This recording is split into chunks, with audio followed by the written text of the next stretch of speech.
आइए जानते हैं आज के कुछ प्रमुख अंतर्राष्ट्रीय खबरों को। पहले एक नजर आज के हेडलाइंस पर। गृह मंत्री अमित शाह चेन्नई दौरे पर। अमित शाह समर्थकों को विश करने के लिए प्रोटोकॉल तोड़ गाड़ी से उतरे, रजनीकांत से मिल सकते हैं।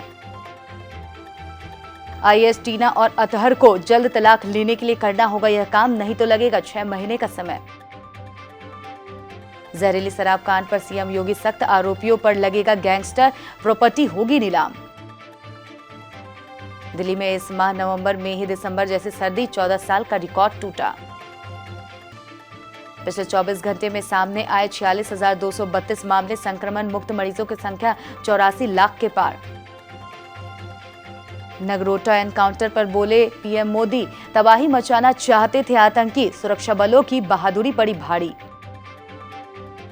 दिल्ली के बाद नोएडा और गाजियाबाद में भी शादियों पर हुई सख्ती, अब सिर्फ 100 लोगों को बुलाने की इजाजत। G20, सऊदी अरब ने नोट पर छपे भारत का गलत नक्शा वापस लिया। देश के बड़े कारोबारी भी खोल सकेंगे अपना बैंक, आरबीआई की समिति का सुझाव। और सलमान खान की फिल्म तेरे नाम का सीक्वल बना सकते हैं सतीश कौशिक, बोले मेरे पास है कई कहानियां। गृह मंत्री अमित शाह आज से 2 दिन के चेन्नई दौरे पर है। वे यहां 67,000 करोड़ रुपए के प्रोजेक्ट का उद्घाटन और शिलान्यास करेंगे। शाह एयरपोर्ट के बाहर प्रोटोकॉल तोड़ गाड़ी से नीचे उतरे और कुछ दूरी तक सड़क पर चलते हुए भाजपा और एआईएडीएमके कार्यकर्ताओं को हाथ हिलाकर विश करते नजर आए। बताया जा रहा है कि अमित शाह रजनीकांत से भी मिल सकते हैं। पिछले महीने एक रिपोर्ट में कहा गया था कि रजनीकांत ने सेहत का हवाला देकर अभी पॉलिटिक्स से दूर रहने का फैसला किया है। हालांकि इससे जुड़े वायरल लेटर पर रजनीकांत ने कहा था, लेटर मेरा नहीं है, लेकिन उसमें सेहत और डॉक्टर्स की सलाह को लेकर दी गई जानकारी सही है। मैं रजनी मकम्मल मंदरन के साथ डिस्कशन कर सही समय पर अपने पॉलिटिक्स स्टैंड का ऐलान करूंगा।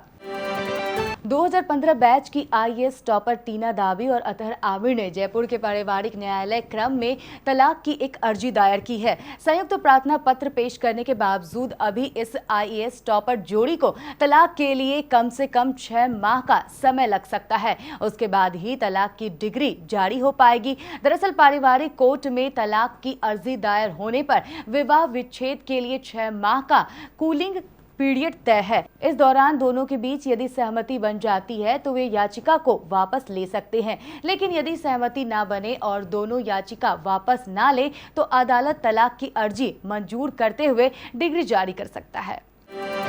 सीएम योगी ने लखनऊ और उसके बाद प्रयागराज जहरीली शराब कांड पर सख्त रुख अपनाते हुए जहर के कारोबारियों पर गैंगस्टर एक्ट के तहत कार्रवाई करने और उसकी संपत्ति नीलाम कर पीड़ित परिवार को मुआवजा देने का निर्देश दिया है। प्रदेश के डीजीपी, प्रमुख सचिव आबकारी सहित अन्य वरिष्ठ अधिकारियों ने सीएम योगी से अवैध शराब के काले कारोबारियों पर हर हाल में अंकुश लगाने को कहा है। इसके साथ ही चेतावनी दी गई है कि यदि किसी इलाके में अवैध शराब बिकती हुई पाई जाती है तो वहां के थानेदार और आबकारी अधिकारियों के खिलाफ सख्त से सख्त कार्रवाई की जाएगी। निलंबन और बर्खास्तगी के साथ ही एफआईआर दर्ज कर जेल भी भेज दिया जाएगा। सीएम योगी ने कहा कि उत्तर प्रदेश के किसी भी जिले में अवैध शराब नहीं बिकनी चाहिए। इस काले कारोबार पर हर पल में अंकुश लगना चाहिए।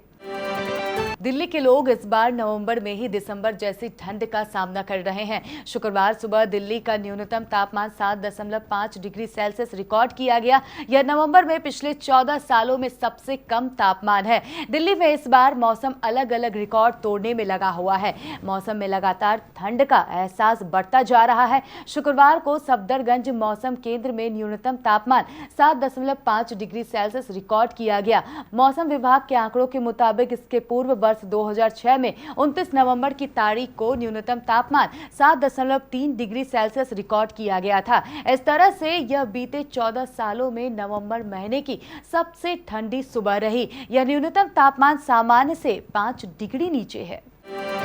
देश में कोरोना वायरस के दैनिक मामले में इजाफा जारी है। पिछले 24 घंटे में 46,232 नए मामले सामने आने के बाद संक्रमितों की संख्या 90 लाख से अधिक हो गई है। राहत की बात यह है कि सक्रिय मरीजों की संख्या लगातार 5 लाख से नीचे बनी हुई है। वहीं संक्रमण मुक्त होने वाले मरीज 84 लाख से अधिक हो गए हैं। केंद्रीय स्वास्थ्य मंत्रालय के आंकड़ों के अनुसार पिछले 24 घंटे में कोरोना वायरस के 46,232 नए मामले सामने आए हैं। वहीं इस दौरान देश में 564 मरीजों की इस खतरनाक वायरस के कारण मौत भी हुई है। देश में संक्रमितों की कुल संख्या बढ़कर 90,50,598 हो गई है। जम्मू कश्मीर के नगरोटा में गुरुवार को हुई आतंकी मुठभेड़ के पीछे मुंबई जैसे आतंकी हमले की साजिश का पर्दाफाश हुआ है। सुरक्षा एजेंसियों को जांच में पता चला कि मारे गए आतंकवादियों को मुंबई हमले की बरसी पर वैसे ही बड़े हमले को अंजाम देने के लिए भेजा गया था। इस संबंध में शुक्रवार को प्रधानमंत्री की अध्यक्षता में एक उच्च स्तरीय बैठक भी हुई। बैठक में गृह मंत्री अमित शाह और राष्ट्रीय सुरक्षा सलाहकार अजीत डोभाल भी शामिल थे। वहीं बैठक के बाद पीएम मोदी द्वारा ट्वीट करते हुए पाकिस्तान पर हमला किया गया। पीएम मोदी ने कहा, पाकिस्तान स्थित आतंकवादी संगठन जैश-ए-मोहम्मद से जुड़े 4 आतंकवादियों को मार गिराया जाना और उनके पास बड़ी मात्रा में हथियारों व विस्फोटकों की मौजूदगी का होना यह संकेत देता है कि वे बहुत बड़े हमले की तलाश में थे, लेकिन उसके प्रयासों को एक बार फिर से विफल कर दिया गया है। दिल्ली एनसीआर में बेकाबू होते कोरोना ने अब सरकारों और प्रशासन को फिर से सख्त कदम उठाने के लिए मजबूर कर दिया है।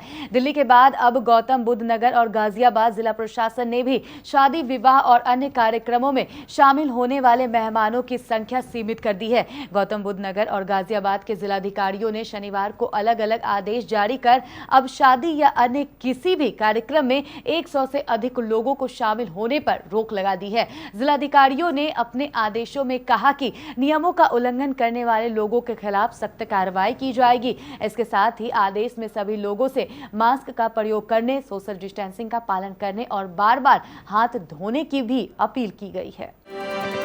G20 सम्मेलन से पहले सऊदी अरब ने रियाद के नोट पर छपे भारत के गलत नक्शे को वापस ले लिया है। दरअसल 20 रियाद बैंक नोटों पर भारत का गलत नक्शा छपा हुआ था, जिसमें अविभाजित जम्मू कश्मीर और लद्दाख को अलग दिखाया गया था। भारत ने इस पर आपत्ति जताई थी, जिसके बाद नोट को वापस ले लिया गया है। मीडिया रिपोर्ट के मुताबिक न केवल नोट को वापस लिया गया है, बल्कि उसकी छपाई को भी बंद कर दिया गया है। सऊदी अरब के सामने रियाद में भारतीय राजदूत औशाफ सईद ने 28 अक्टूबर को मुद्दा उठाया था। 20 रियाद के नोट में बनाए गए वैश्विक मैप में जम्मू कश्मीर और लद्दाख को भारत से अलग दिखाया गया था। विवादित बैंक नोट में एक तरफ किंग सलमान और G20 सऊदी समिट के लोग थे, तो दूसरी तरफ G20 देशों के वैश्विक मैप थे। मैप में पाकिस्तान अधिकृत कश्मीर, गिलगित बाल्टिस्तान समेत पूरे जम्मू कश्मीर को अलग अलग देश के रूप में दिखाया गया था।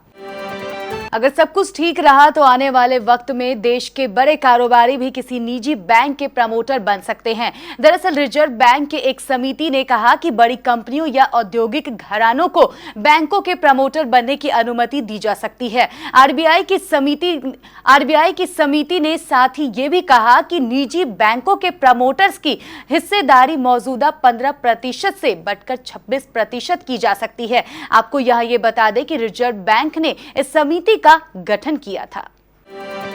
सलमान खान की साल 2003 में रिलीज हुई फिल्म तेरे नाम बॉक्स ऑफिस पर सुपर हिट साबित हुई थी। इस फिल्म में सलमान खान के काम की खूब तारीफ की गई थी। काफी समय से इस फिल्म के सीक्वल की चर्चा हो रही थी। अब फिल्म तेरे नाम के डायरेक्टर सतीश कौशिक ने बताया कि उनके पास कई कहानियां हैं जिससे इसका सीक्वल बनाया जा सकता है। सतीश कौशिक ने बताया कि फिल्म तेरे नाम में किरदार राधे की कहानी जहां पर खत्म हुई थी, उसमें सीक्वल बनाने के आसार हैं। एक्टर डायरेक्टर सतीश कौशिक ने यह भी बताया कि उसके पास इस फिल्म को आगे बढ़ाने के लिए कई कहानियां हैं। हालांकि उन्होंने इसे लेकर सलमान खान से अभी तक कोई बात नहीं की है।